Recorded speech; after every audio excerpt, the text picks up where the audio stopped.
on 3rd down and 7. They send a man in motion, a turn, run the zone read again with a wildcat option, and there is absolutely nowhere to go. Right.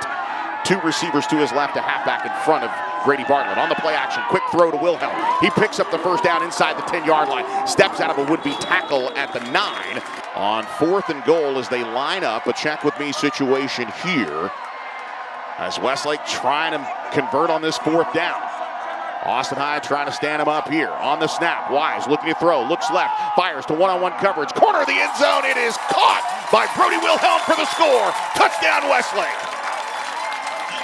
A perfect pass from Luis Wise right there. Take a look at the replay here in just a minute. Is when he needs a big play, Joe, he tends to look in the direction of number 6. He's rewarded there as they put that where only Wilhelm could get it. Look at how confident Wise is on the throw. Oh, man, just a brilliant pitch and catch there to the back corner, back shoulder throw. It's certainly something that they haven't really practiced for. The turn, the handoff, it goes to Batts. Batts with no running room as he works his way out to the 28-yard line, a gain of 2. And it'll force out the punting unit again on the 3 and out. Garrett Brown, our umpire, is Darren McDaniel. Mark Gonzalez, our lineman. Line judge is Mark Sawyer. Gregory Jacob is our back judge. The field judge is Miguel Duron. And the side judge is John Gage. Now back to pass. Wise looking over the top. And he has Cal Livingood. He drops it in. Nice dime right there for Reese Wise as he connects with Cal Livingood for the score. Beautiful route, beautiful ball, wide open, in stride. Cal Livingood for 6. Touchdown, Westlake. We're seeing the very best of Reese Wise so far tonight. Joe, again, the offensive line giving him a perfect pocket to throw from, and he drops it in there for Livingood. Wise now 6 of 7 early, 69 yards and a couple of touchdowns. And on the snap, play action, looking left. Now back to the corner, on a nice ball, throwing up for Brody Wilhelm, and he has got his 2nd touchdown reception of the night as they go up top to the big man as he hauls it in for the 10-yard score. Touchdown, Brody Wilhelm, touchdown, Westlake, his 6th of the season.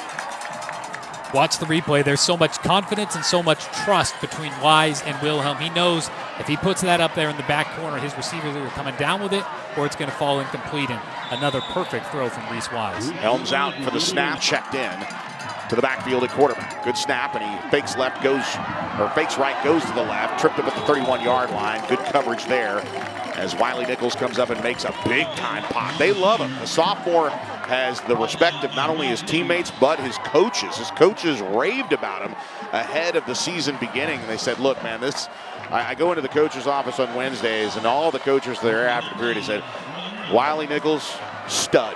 So again, as he gets experience and gets some confidence underneath him, he's down at 6. Wise back to pass. Looking across the middle, fires left to Brody Wilhelm, who makes the grab, and he makes the catch out of bounds with 1:08 to play, and it'll be enough for a first down just shy of midfield at the 48-yard line. Man, Brody Wilhelm with already an impressive performance here. Bit at 6'5". 3 wide receivers to the right of the formation. Now Wise back to pass. Tons of time. Looks, fires over the middle. That pass caught by Bowen in between 2 defenders for the first down to the 35-yard line. And it's unfortunate. If Isaiah Marmolejo had turned around, he probably would have had an interception. But that ball threaded. And you can see it here on the Howdy Honda replay. I mean, all Isaiah had to do. Austin High 28-7. Trying to get more on the board. Wise back to pass. Here comes the rush. He throws it to Cash Robin, who makes the grab. Cash with a huge catch as Wise was hit.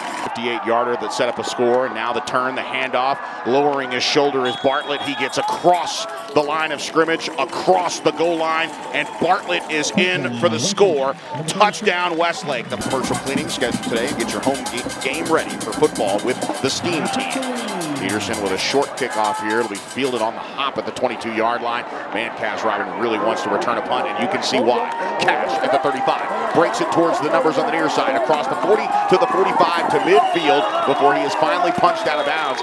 Shout out to Colin Drinkard, the assistant athletic trainer for Westlake, who slowed down Cash Robin before he just crashed into the injury tent and, of course, or the medical tent and the guardrail. And folks, this is why Cash Robin, this is why we've been talking about him. This electricity right here and a brilliant return to midfield. and they're going to mark him down at the Austin High 46-yard line. A huge return of 36 yards by Cash Robin. A lot of speed there, Joe, and all of a sudden, if you're the Westlake offense, you got 4, maybe 5 guys that you feel really good about wide receiver, with Cash Robin in the mix. Official line of scrimmage brought back to the 49-yard line in Austin High territory. 12 seconds underway here in the third quarter. Westlake already with good field position on a second half kickoff return. Living good, along with the principals, checking towards the sidelines for the play. First down and 10. Wise looking to hand off to Grady Bartlett. Bartlett straight up the gut on the seam. Bounces towards the numbers to the 30, to the 20, 15, 10. Stiff arms a man. Stays inbound, and he's in from 49 yards out. The stiff arm at the end made it so for Grady Bartlett. Touchdown Westlake. Oh, really impressive with the stiff arm, Joe. I thought they were going to ride him out of bounds just short of the goal line. Grady Bartlett had another idea. He wanted the touchdown. You'll see it on the replay. Huge hole opened up on the left side of that offensive line, and then it's just determination from Grady Bartlett the rest of the way. Oh, man, that is one that you don't necessarily want to show up on film if you're the defender there, but just an impressive break. And then the stiff arm of Rensby at the end to clear those last few yards. Now the starting quarterback here to start the third quarter. Low snap again. Here comes Mason Laster. He can't trip him up.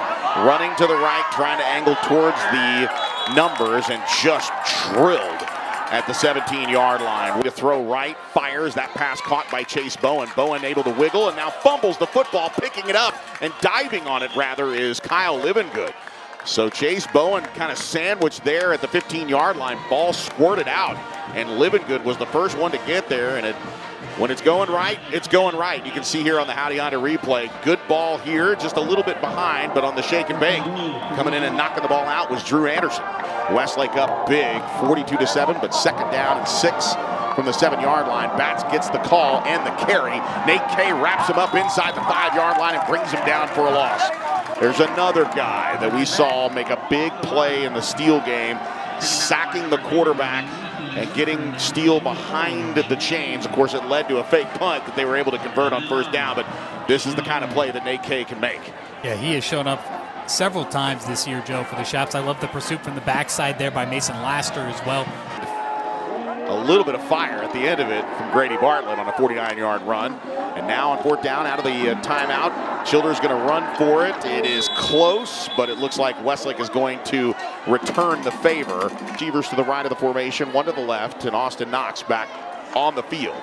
Now Knox looking to run it himself, avoids contact, straight up the gut, across the 50, breaks free, and tripped up across the 40 as he falls forward to the 35-yard line, and that might have been a touchdown-saving play there. The shoestring tackle for Austin High as Knox scampers to the 35-yard line. He was just about gone, Joe. I thought he might have a chance for a second, but really nice play by Austin Knox to see the room to run in the middle of the defense. Receivers to the right of Austin Knox on fourth down and 4. On the play action, looking to throw. Good ball, caught inside the 15-yard line. Brilliant catch on the outside, and making the grab is Rhett Jenkins, the sophomore wide receiver, with his first career catch. As Rhett comes in with his first career catch that moves the chains down to the 14-yard line. I believe that's a 15-yard pickup to Rhett Jenkins for a first down. Westlake inside the Raising Cane's red zone. Now Eli Clark taking the handoff. No, it's going to be Austin Knox. Knox accelerating. Knox to the 5. Knox into the end zone. Oh, the brilliant misdirection play as Clark went right. Knox pulled it back out of his belly and took it to the house. 14 yards and a score for Austin Knox, his second rushing touchdown in as many weeks, and just his second career rushing touchdown as Knox is in for 6. Coach, before we get into the game, I saw you had a moment there with Bryson Batts. What was that conversation all about? He's a heck of a football player, you know, and obviously at this game, you respect kids that do it the right way, and he's one of the many in this district that do. He's a great competitor. Told him, you know, just keep his head up, you know, go regroup with his team. They got a lot of football left to play this season, and so just best of luck to the Austin High Maroons the rest of the way. Anytime you can leave House Park with a victory, it's got to be a good feeling. Came out really strong in the first half, settled in the second. Overall, how'd you feel about the way the kids played? We played great. I mean, obviously we left some points out in the second half. We moved the ball way down the field. We left some points in the red zone, a couple turnovers. couple penalties, obviously, the things that's uncharacteristic of our team thus far this year, and we need to clean those up. I think we obviously knew right away we made a mistake, and we'll get those things addressed. We'll get them fixed, but I feel like we're getting better. We're trending in the right direction. Yeah, tonight marked the first half of the season. We got a lot of football left to play. How do you feel going into the second half of the season with the way the guys are playing? Yeah, those new faces are getting experience and they're getting better. We're starting to see some of the mistakes we were making game 1, 2, 3. We're not making those anymore. So that means there's growth, there's progress, and our kids are buying in to keeping outside distractions out. We had a great Monday through Thursday, and so now they do get to take a deep breath and enjoy this win. I'm very proud of them and our coaches, and I look forward to obviously a great game next week against the next great team down the road in the Bowie Bulldogs. Well, take some time to enjoy it for yourself. Congratulations, Coach. You guys, appreciate it.